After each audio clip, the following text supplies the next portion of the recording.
All right, yeah. I think the next segment that I wanted to talk a little bit about was the call signs, because they're a little fun thing that goes along with ham radio and ways about getting it. And if you want to speak a little bit more about what it is and so, what is your call sign? I have it written down because I don't have it memorized, but it's KC3UFD. KC3UFD, great. I'm AI6CU. Whenever a ham introduces themselves to you, they say, "Hey, I'm Tom, AI6CU." They'll just give you their call sign. And sometimes they'll also give you the phonetics. So, for example, I'm Alpha India 6 Charlie Uniform. That sounds a little easier on the air because sometimes you can't tell the difference between D and B and E, all these that rhyme, so you use the phonetics. So when a ham introduces themselves to you, they give you their first name and their call sign usually. It's a huge part of your identity on the air. It uniquely identifies you as somebody who's licensed to use the spectrum. So it's both your license to operate a radio station and your license to sort of use the spectrum for your own purposes. So they follow a very specific sort of formula. Mm-hmm. So and it kind of becomes part of your identity. So when I first got licensed, I was KC8SRY.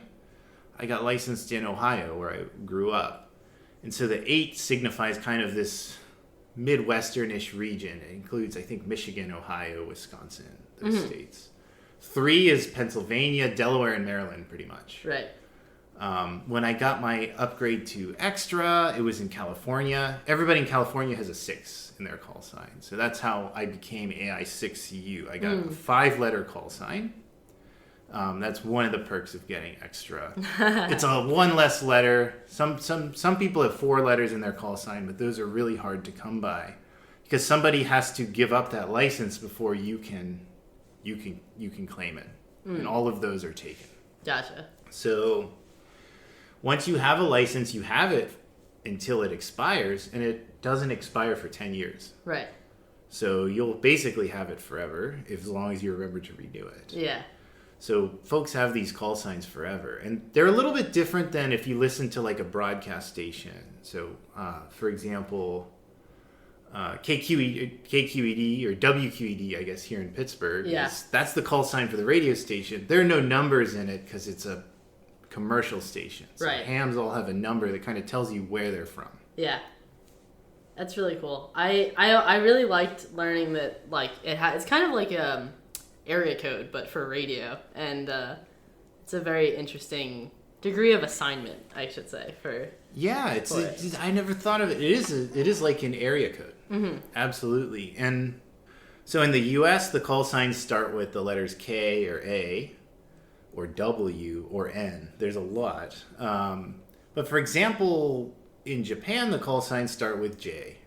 Oh. In Canada, they start with VE. VE. Like, there's different prefixes before the number that tells you what country they're from. Yeah. So, there's all sorts of...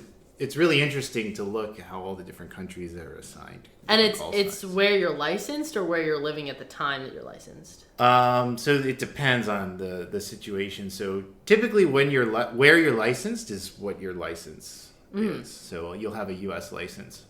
If I were to go, say, to France and I wanted to operate, my U.S. amateur radio license will work in France because there's a reciprocity agreement between those two countries or regions of the world. But the stipulation is I need to put something before my call sign to signify I'm in France. So I would write, in France, all the call signs start with F. So I would say F stroke or F slash and then my call sign. Interesting. And so you can do that. Some countries don't let you do that. You have to get their license and get a call sign there. Even though it's the same process, same test kind of thing? Every country is actually a different licensing procedure completely. Yeah. So for example, in Great Britain, there's a practical part to the test. You have to tune an antenna. It's a lab practical where you have to turn knobs and stuff and prove you know how to do something.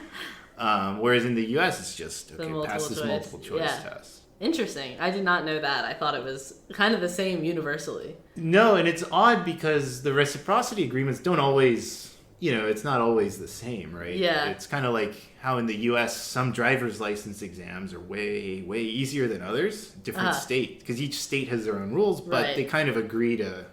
Like you're driving correctly still. Like Right. They like respect the other rules, and that's more or less what these agreements figured out is, okay, if you have general, you can do this sort of thing in our country, and that all had to be hashed out. Mm-hmm. Interesting.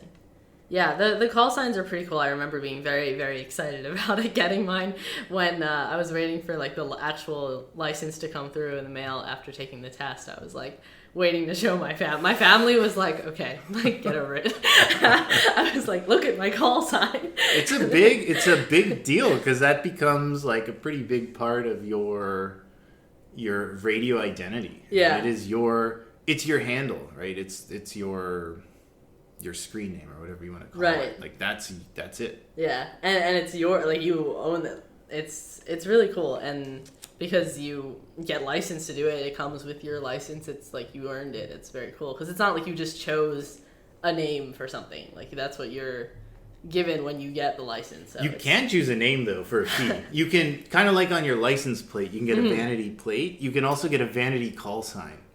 So you can request an open call sign if you want your initials or something or something like that. Yeah. You can totally do that.